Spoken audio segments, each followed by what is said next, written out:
संबोधित के दरमियान आप एक बात रखे, भागने वाली बात। आप पर क्या उम्मीद करें यहाँ की जोकीहाट की जनता कि आप नहीं भागेंगे, इस पार्टी को छोड़ करके दूसरे पार्टी में नहीं जाएंगे? आप इस बात को जानिए कि मजलिस से इत्तेहादुल मुसलमीन से हम भाग नहीं सकते हैं। क्या जोकीहाट में विकास नहीं हुआ? किस तरह का विकास आप चाह रहे हैं?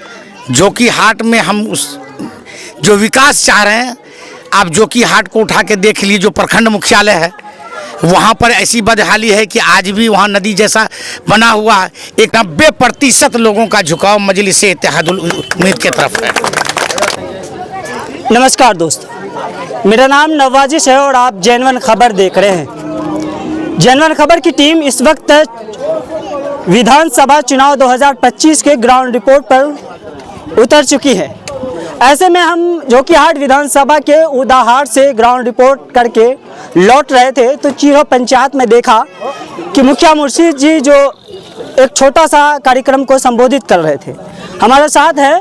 इनसे बात करेंगे कि इस तरह का यह कार्यक्रम था और क्या कुछ कर रहे हैं और किस तरह से तैयारी चल रही है, क्योंकि आपने देखा होगा कि मुखिया मुर्शीद जी लगातार जो है अलग अलग पंचायत में जाकर के अलग अलग कार्यक्रम कर रहे हैं और लोगों से मिल रहे हैं। किस तरह से लोगों का समर्थन मिल रहा है, इन तमाम चीज़ों पर चर्चा करेंगे। सबसे पहले तो आपका बहुत बहुत शुक्रिया। चलिए, आपके चैनल का भी शुक्रिया और आपको मुबारकबाद।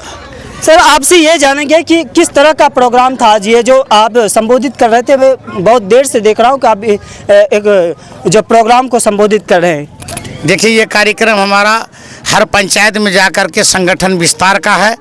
हम जाकर के वहाँ मेन विंग का पंचायत अध्यक्ष, पंचायत युवा अध्यक्ष, महासचिव, संयुक्त सचिव, सचिव इत्यादि बूथ अध्यक्ष, प्रखंड वार्ड अध्यक्ष भी हम बना रहे हैं। इसी कड़ी में ये हमारा एक चिरहो गांव में ये सभा था, एक छोटा बैठक था। हम सभी लोगों को संबोधन अपना कर रहे थे कि आपको जो संगठन में लिया गया है, आपका कार्य क्या है, आपको किन मुद्दा लेकर के आपको आवाम के पास जाना है। इसी कड़ी में ये सभा था। देखिए सर, आप लगातार देख रहे हैं कि अलग अलग पंचायत में जा रहे हैं, तो लोगों का किस तरह से समर्थन मिल रहा है आपको? आप ये जानिए, लोगों का झुकाव 90% लोगों का झुकाव मजलिस से इत्तेहादुल उम्मीद की तरफ है। देखिए, आप संबोधित के दरमियान आप एक बात रखे, भागने वाली बात। आप पर क्या उम्मीद करें यहाँ की जोकीहाट की जनता कि आप नहीं भागेंगे, इस पार्टी को छोड़ करके दूसरे पार्टी में नहीं जाएंगे? आप इस बात को जानिए कि मजलिस से इत्तेहादुल मुसलमीन से हम भाग नहीं सकते हैं। हम आज तक, चूँकि हमारा 25 साल का कैरियर मुखियागिरी का है और पहले भी इसी विधानसभा से हम जदयू से भी लड़े थे। पहले हम लोगों के लिए काम कर रहे थे, अब अपने लिए कर रहे हैं, तो अपने से क्या भागना है? आज भाग नहीं सकते हैं। अच्छा, लोगों के बीच जो आप जा रहे हैं, आपका मैनिफेस्टो क्या है? लोगों को क्या समझा रहे हैं? किस आधार पे आप लोगों से वोट मांगे? सबसे पहली बात है कि मेरा विकास एक मुद्दा है और जोकीहाट की बदहाली मुद्दा है। क्या जोकीहाट में विकास नहीं हुआ? किस तरह का विकास आप चाह रहे हैं? जोकीहाट में हम उस जो विकास चाह रहे हैं, आप जोकीहाट को उठा के देख लीजिए, जो प्रखंड मुख्यालय है वहाँ पर ऐसी बदहाली है कि आज भी वहाँ नदी जैसा बना हुआ है। एक पेशाब करने की कहीं जगह है, लेटरिन करने की कहीं नहीं जगह है। एक छात्रावास बना हुआ था, वो छात्रावास बंद पड़ा हुआ है।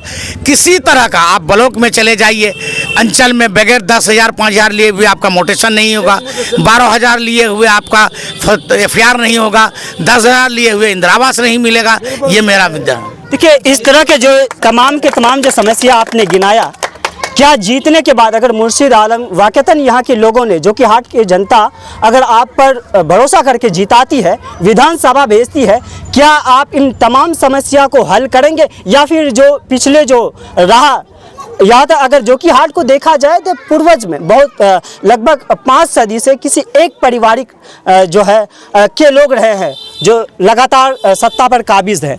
आप सबसे पहला कि आप जो बोले ये यथावत नहीं रहेगा, परिवर्तन होगा और बेहतर, जिसको सुशासन बोलते हैं, उसको देने का काम करेंगे। एक MLA का सदन बिहार असेंबली होता है। बिहार असेंबली में 7.5 साल में शाहनवाज 2 बार बोला और बिहार असेंबली में सरफराज आलम 1 बार भी नहीं बोला। अगर हमको किसी चीज़ का दर्द होगा तो हम अपने सदन में रखेंगे जहाँ से सुधार होने की का जो इम्कान है, जहाँ से सुधार भी होगा। अब वहाँ बात नहीं रख पाते हैं, इसका मतलब बहरा भी है, गूंगा भी है, अंधा भी है। आप जो समस्या गिनाए हैं, क्या इसका निदान होगा या फिर ये समस्या ऐसे ही? एकदम बिल्कुल निदान होगा, और ऐसा सटीक निदान होगा ना, कोई जरूरत नहीं कर पाएगा। आप देख लीजिए 2023 में पलासी प्रखंड में हमारे एक पीओ, एक जई, 2 पीआरएस सस्पेंड हुआ, यही घुसखोरी की वजह से। हम वो करके कारनामा दिखा चुके हैं एक पंचायत के हैसियत। किस तरह का उम्मीद रखे जो कि हाट की जनता आवाम आपसे? बेहतर होने का उम्मीद रखे और तवक्को भी रखना चाहिए। चलिए, बहुत बहुत शुक्रिया आपका।